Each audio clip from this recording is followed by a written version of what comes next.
பற்றி குற்றம் சாட்டியுள்ள குறுகிய மனம் கொண்ட முதல்வர் அவர்களுக்கு ஒரு சில கேள்விகள். உச்சநீதிமன்றத்தில், அதாவது 13/10/2025 அன்னைக்கு உச்சநீதிமன்றத்தில் நடந்த அந்த விவாதங்களை வைத்தும் அந்தந்த உத்தரவுகளை வைத்தும் இந்த கேள்விகள். இப்படி பொய் மூட்டைகளாக நம்மளை பற்றி இந்த அவதூறுகளை அவிழ்த்து விட்ட முதல்வர் அவர்களுக்கும் திமுக அரசுக்கும் சார்பாக கோடிகளை கொட்டி அமர்த்தப்பட்ட அறிவார்ந்த வழக்கறிஞர்கள் அவங்க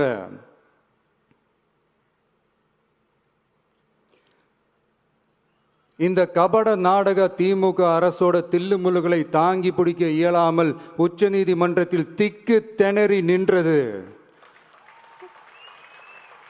முதல்வர் அவர்களுக்கு மறந்துவிட்டதா?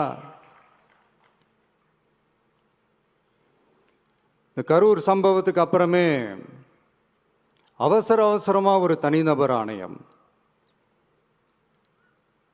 அந்த தனிநபர் ஆணையத்தை அவமதிக்கிற மாதிரி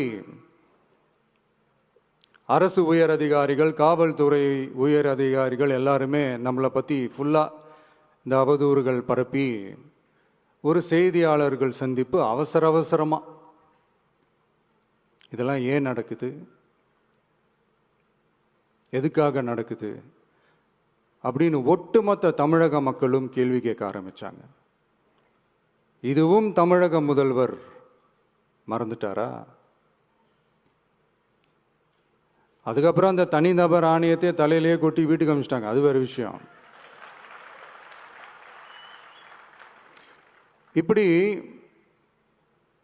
இப்படிலாம் கேள்வி கேட்ட உடனே ஏதாவது பதில் சொல்லி ஆகணும்ல. அதனால சட்டமன்றத்தில் பேசும்போது உண்மை நிலையை தெளிவுபடுத்தத்தான் அப்படின்னு ஏதோ இந்த சட்ட ரீதியாகவும் சத்தியத்திற்காகவும் நடந்தது போல ஏதோ சாமர்த்தியமாக பேசுறதா நினச்சி பேசியிருக்காங்க.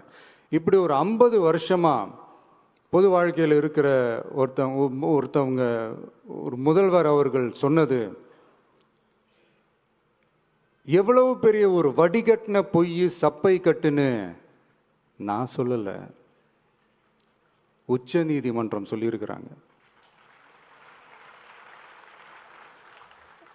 அவங்க சொன்னதெல்லாம் கொஞ்சம் என்னன்னு கொஞ்சம் லைட்டா பார்ப்போமா?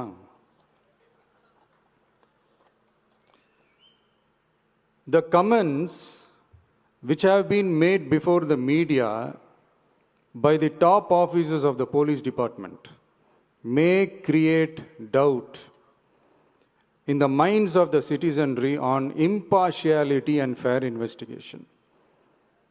The faith and trust of the general public on the process of investigation must be restored in the criminal justice system. அதாவது அரசு காவல் உயர் அதிகாரிகள் ஊடகங்களிடம் பேசியது என்பது பொதுமக்களிடையே நியாயமான விசாரணை நடக்குமா என்ற சந்தேகத்தை ஏற்படுத்தக்கூடும் என்றும்,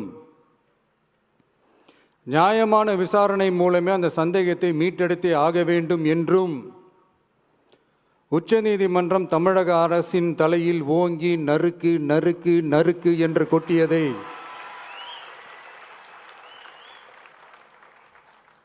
முதல்வர் அவர்கள் மறந்துட்டாரா?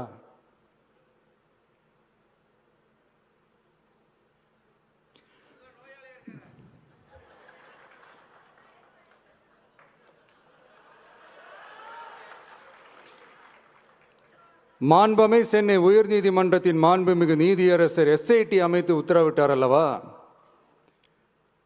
அந்த உத்தரவை ஏதோ சட்டத்தின் மீதும் நீதி பரிபாலனத்தின் மீதும் மரியாதை கொண்டவர்கள் போல ஒரு நாடகத்தனமான கொண்டாட்டத்தை திமுகவிற்கு ஒத்து ஊதுவோரும் நடத்தி கூத்தாடி குதூளித்தனர் அல்லவா?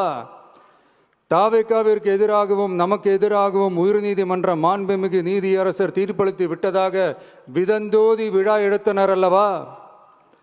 அந்த உத்தரவை குறித்து சொல்லும்போது எந்த ஆவணத்தின் அடிப்படையில் அந்த உத்தரவு அமைக்கப்பட்டது?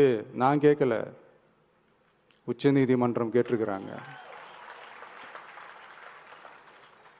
The judgment is completely silent about how learned single judge arrived at such a conclusion and what material was pursued by the court என்று உச்ச நீதிமன்றம் உரத்த குரலில் கேள்வி கேட்டது. அப்போதும் கூட உச்சநீதிமன்றத்தில் திமுக அரசுக்காக வாதாடிய அறிவார்ந்த மூத்த வழக்கறிஞர்கள் பதில் சொல்ல இயலாமல் வாய் மூடி மௌனம் காத்ததை நாடே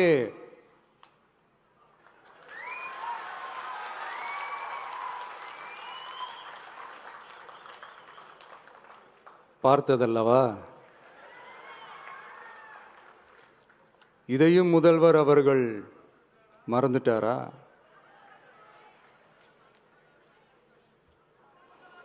Such petition ought to be dealt with by the division bench, registering as public interest litigation in right earnest and not to be dealt with by a single bench. அதாவது பொது வழிகாட்டு முறைகளான எஸ்ஓபி அமைக்கப்பட்டு வெளியிட வேண்டும் என்ற கோரிக்கையுடன் வந்த ரிட் மனுவை நீதிபதிகள் டிவிஷன் பெஞ்ச் தான் கையாள வேண்டும்,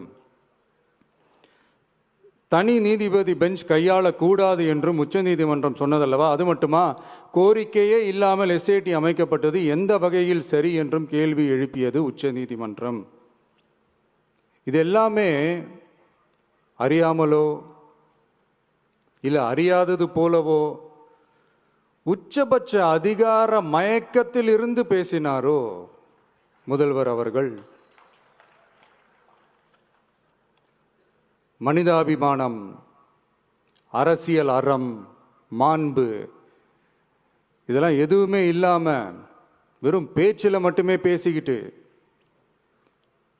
அரசியல் ஆதாயம் தேடுற ஆட்டத்தை ஆடத் தொடங்கிவிட்டார் முதல்வர் அவர்கள்.